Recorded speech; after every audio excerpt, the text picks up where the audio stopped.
So, what we're going to talk about is, we'll give you a bit of an outline. We're going to talk about the service itself. So, who we are, what we are, and how we do our actual, how we go about doing the job. We'll talk a bit then about the education and competency assurance. So we'll talk a bit about the training process and the training teams. And then we'll go into the actual eligibility criteria and the recruitment. Okay. So the service itself, basically the service is one of the statutory providers of ambulance care in the country, and we're part of the health service executive. So just as a little brief introduction to it, you'll have seen the crest going around on all our vehicles and all our clothing and all that. Just to introduce you into it and give you a little bit of a history of the crest itself. It didn't arrive just by accident. Okay, so you'll see on the crest, the first part of it is the harp, and that's obviously because it's a recognised symbol of Ireland. You'll also see in the middle of it, you see a serpent wrapped around the staff. Now, the serpent, if you go back into Greek mythology, has always been taken as a sign of healing and medicine. And the staff itself that the serpent is wrapped around is a sign of support.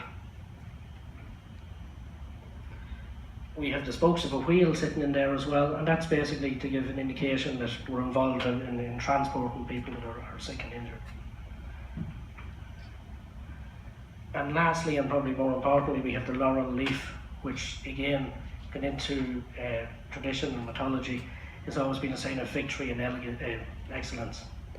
Okay, so it says that we're striving for excellence. So this is the bit you're probably all interested in, what we actually do. So we have a number of different functions, but probably the one that people are more familiar with is we provide 24-hour care. So emergency care and transport of victims of sudden illness or injury. So they're the emergency ambulances you see sort of going from A to B and all over the country. We also do transport between hospital facilities.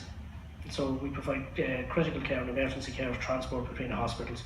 So that could be anything from a child in an incubator to somebody needing a transplant, anything like that. We also, if there's a need for an air ambulance, we provide that air ambulance service in conjunction with the Defence Forces and the Irish Coast Guard. And Richard will mention that's handled again through our National Control Centre. And then if there's an event of a major incident or a major emergency, we provide the health service alert and activation. Okay, so we'd be the primary response for that. And then anything to do with pre-hospital training to any of the stakeholders, internal and external, we're basically involved in the provision of that. So how we go about it basically is, traditionally we had, the ambulance service traditionally was provided by the county councils. Around the 1970s you had the health boards providing, took over a bit from the county councils, and they took it over. So we had 8 health board areas. When the National Ambulance Service and the HSE came into being, the National Ambulance Service came as part of that. So we amalgamated those 8 centres, and now we have 3 operational areas. And the reason we went for that is it's more efficient. Because before, when it was all separate little pods, it meant that not necessarily the nearest resource was going to a scene. Right, where everything is amalgamated, you're better off to get the care that somebody needs in the optimum time. So those operational areas would be the West, the South, and North Leinster. And just to illustrate that, I'll show you that now. So the West is, you can see there, it goes the whole way down, basically Limerick, Clare, right up as far as Donegal. North Leinster then is sort of all basically from Cavan Monaghan up to Wicklow, and then across into the Midlands as well. And then you have the South, so Cork, Kerry, Wexford, Waterford, all come into that. in terms of facts and figures, and without boring people on statistics, and we're not going to go into massive detail on it, but our staff complement would roughly be in and around 1,700, just over 1,700, and that's operational staff, administration staff, and support staff. The major component of that would be operational staff, because the one thing about the ambulance service is our biggest resource would be the employees and the staff, right? Okay, you'll see the vehicles going around, so that the vehicles don't do the stuff by themselves, it's the people in them. So you have that, we have a huge reliance on our personnel. We cover a vast area, and obviously we cover the majority of the population. We obviously don't cross jurisdiction, but so we're covering over sort of 4 million people. And we do this with a fleet of about 500 vehicles. Now again, a sizable proportion of those would be the emergency ambulances. You see, probably have over 200 of those. Then we have the intermediate care vehicles that you'll see going around for the inter-hospital work. And then you have rapid response vehicles taking a practitioner out to the scene before, and sometimes along with one of the emergency vehicles. In terms of the actual stations, we have those distributed nationally, and we've in excess of those. Or in excess of 100 of those. So again, to cover the population, the aim of the whole process is to get the nearest resource to the patient in the quickest time possible. Right, hence the number of stations. And we respond annually to over 300,000 calls. Okay, so activity levels are always on the up. Historically, if you take it sort of, as I said, we had the health board system. Before we had the health board, we had the county councils. Historically, we went from ambulance driver was the occupation, where somebody came in, maybe they were working as a porter in the hospital, maybe they were in the county council, and then they moved on and started to work in the ambulance, and they were the ambulance driver. In the 1970s, the late 60s, we ran the first course was run to bring them up to ambulance aid, and that was about 4 weeks. That gradually increased to about 6 weeks and moved on a little bit from that, but it was still the ambulance driver with a nurse from the ward going out doing the calls. Now obviously that wasn't the most efficient system, because it was taking a nurse out of the hospital and it was putting somebody in an ambulance that was driving, doing a bit of care out in the scene, but couldn't administer the care on the way back in. Right? So we've moved on from that to where we are now, basically the clinical grades of the intermediate care operative, who has the clinical grade of emergency medical technician. You have the paramedics and advanced paramedics. So essentially they're bringing the emergency department out to the patient. Now it doesn't stop there. On the call taker side of it, traditionally we had maybe a switchboard operator in the hospital taking the actual call and dispatching the ambulance, and then taking the details from the crew back in and phoning down to the what was then the casualty department to say who was coming back in. Right, and again, probably not the most efficient system. Worked in its day, but not the most efficient. We've moved on to that, to the emergency medical call taker and the emergency medical dispatcher. And the reason we do that is it's been proven that it's more efficient to split those two roles. That the person taking the call, and Richard will go into this in more detail, the person taking the call is a set parameter that will follow, and then the dispatcher can concentrate on dispatching the nearest and most appropriate resource. Okay, so that's moved on, and again, that's the vital part in bringing care out to the patient. So, are you cut out to be in the ambulance service? Are you cut out to be a pre-hospital practitioner? What sort of person are we looking for? Primarily, we're looking for someone that's patient-focused, right? We want someone that's caring, empathic, but patient-focused. They're looking after the needs of the patient. You need to be a team player, because obviously you're working with a crew member alongside you, you're working with other crew members, you're working with the other services on the scene, possibly the fire service, the Gardaí. You're coming back in, you're dealing with the personnel in the emergency department, you're dealing with different medical professionals at different levels, all through every call and through every day of your life in this. So you need to be a team player. You need to be a critical thinker. You need to be able to make a decision on the spot. You have clinical practice guidelines that we talk about to direct you what you're going to do medically. But you need to be able to make the decision very quickly as to what's the most appropriate route to take this patient in terms of your treatment route and what you're going to do and what's most relevant for that person.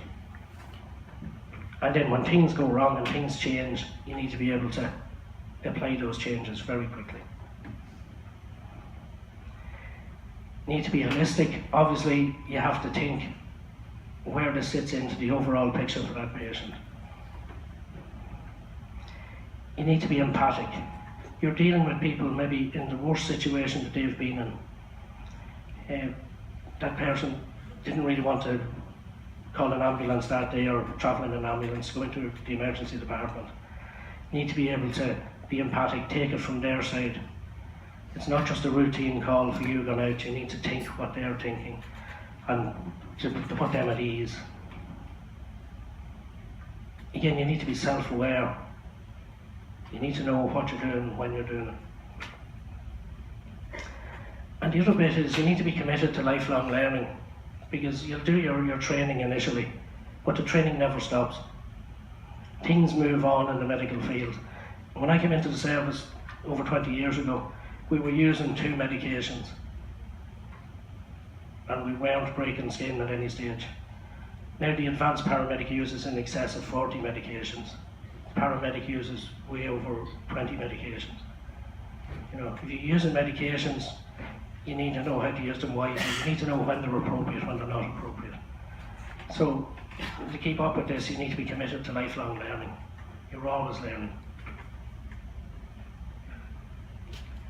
The actual levels of operational staff and roles, what I'll do is I'll flick through these and then we'll have a short video and I'll explain in that bit and what the actual duties are. Okay, so again, the first one you'll have is the emergency medical call taker. That's the person taking the call, right? That's the vital link in the whole thing. And when somebody calls for an ambulance, right, care starts at that point. Because based on what the questions they're asking, the answers they're getting back, they're directing what's happening next. In the case of a cardiac arrest, at that stage, they could be talking through somebody to resuscitate that actual person. You have the emergency medical dispatcher, who again is choosing what resource is available, what's the most appropriate resource, and sending that to the scene, and constantly updating that. You have the intermediate care operative, the student paramedic. We'll talk about these, or sort of we'll go through these after the video. You have the paramedic and the advanced paramedic.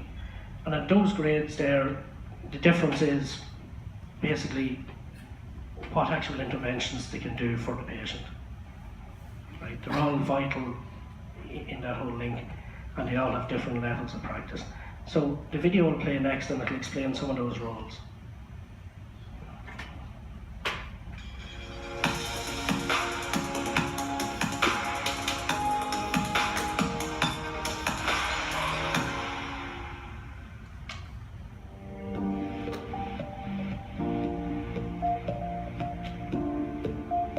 The primary role of the intermediate care service is patient transfer and inter-hospital transfers.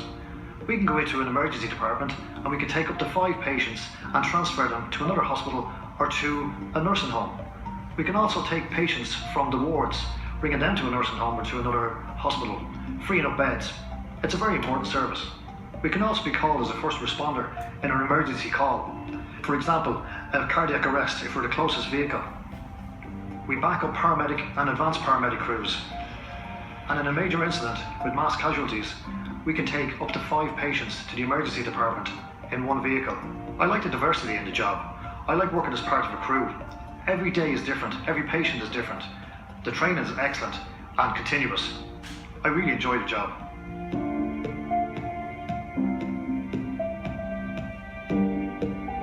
The ambulance service is always something I've been interested in.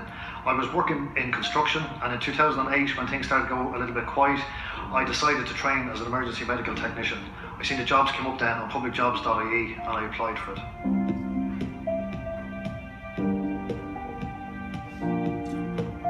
Go do an EMT course, get your licenses and apply for it straight away.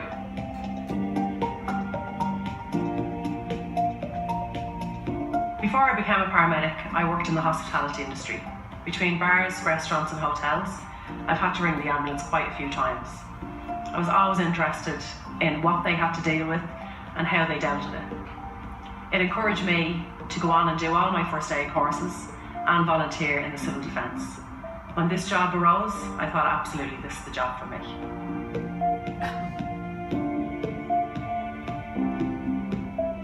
There's lots of different aspects I like about my job. For example, no 2 calls are the same and no 2 days are the same. We get to work with lots of different services. For instance, the mountain rescue, the fire service and the guards. And some of these calls can be very tough.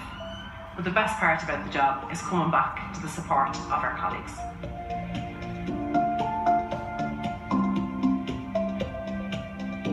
If you were thinking of becoming a paramedic, I would look into volunteering with one of the voluntary ambulance services.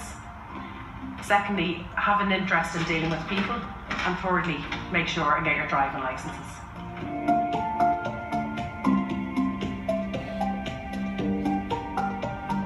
A typical day for myself in the National Ambulance Service: you come in to find out your rostered vehicle, you go out and do your vehicle daily inspections, which include checking your defibrillator, your resuscitation bag, and making sure you have all the equipment that you need, and then log on with our National Control Centre, who put us onto a stack, and then we're ready for 999 emergency calls.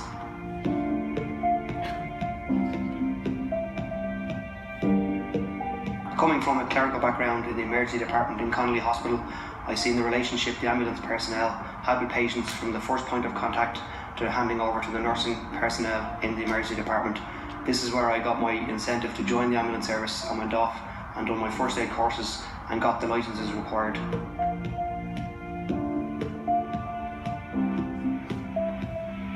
It can be very rewarding, yet very challenging. No 2 days are the same. We meet all aspects of people, from mothers in labour delivering babies to paediatrics with asthmatics, anaphylaxis and in severe distress.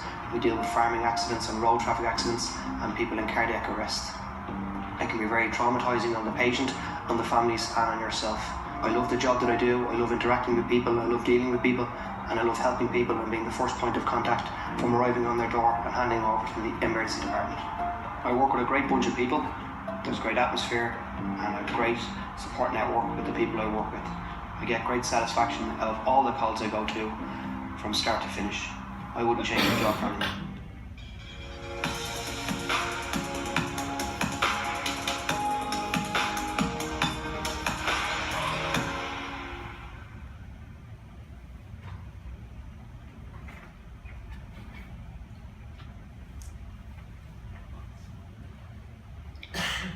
Okay, I think you'll find that the message there from all the staff that are involved in that is that basically the job satisfaction, right? The job we do is so diverse and we deal with so many different people sort of from all backgrounds that it's the job satisfaction of being able to make that difference for that person and hopefully sort of make an impression on them that the best job was done for them at the time. Okay, we also have specialist teams involved with it. You come into the service, there's an opportunity at different stages to move into one of the different specialist teams that we'll be using. Now that could be an incident response team, it could be a marine rescue team. So we talk about those. We have clinical decontamination teams. We have 6 of those nationally, and their purpose is basically anyone that's involved in a chemical incident, they can't be taken straight into an emergency department because they'd cause a major incident in that area because they'd be contaminated and everyone else would be contaminated. So they're decontaminated on scene. So we have specialist teams for that. We have incident response teams. The like of a major demonstration that it turns into to be violence, we had a riot or whatever, they'll deal with that. So we've 2 of those teams, specially trained, specialised equipment that they can go in and retrieve patients from the actual scene and remove them for more definitive care. We also have 1 marine response team. So basically if there was an incident on a ship out in the Irish Sea, that they'll be able to go out, so they'll be dropped onto the ship from a helicopter and deal with that incident. And in the emergency aeromedical service, where we have advanced paramedics that actually form part of the crew on those choppers, particularly the airport chopper that we use predominantly.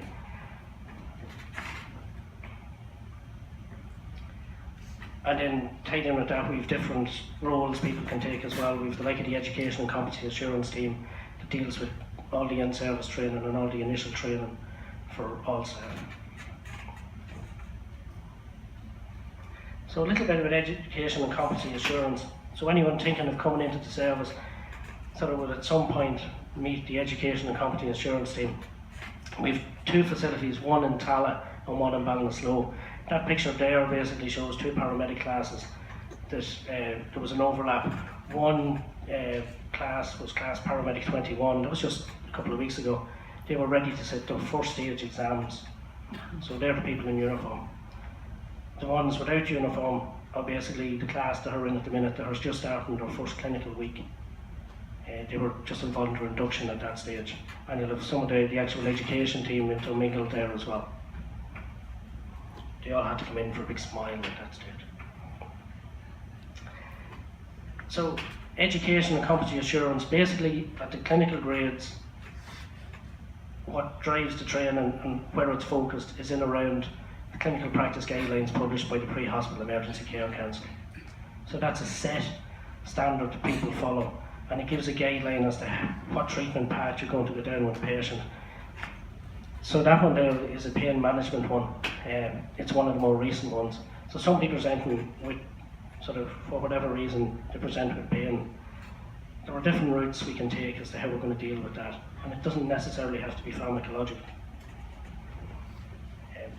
So people in the role will have to be familiar with those clinical practice guidelines. That's part and parcel of the role. So again, I mentioned based in both Tala and Ballinasloe, cover the different training programs from induction courses upwards. Obviously paramedic program, advanced paramedic program. We also, anyone coming in as an ICO or a paramedic or advanced paramedic, they have to complete the emergency driving course, and that's based in Tala. And we also have members of the team that have travelled out to Sudan, to Pakistan. We have a crew going out to Afghanistan now in a couple of weeks. And that's basically to help develop their training. So the programs themselves, just the part and parcel. The student paramedic program, for anyone thinking coming in at the level of student paramedic, basically it's a 2-year full-time program. It's very intense. Year 1 is based basically around college and commences with a 12-week classroom-based learning.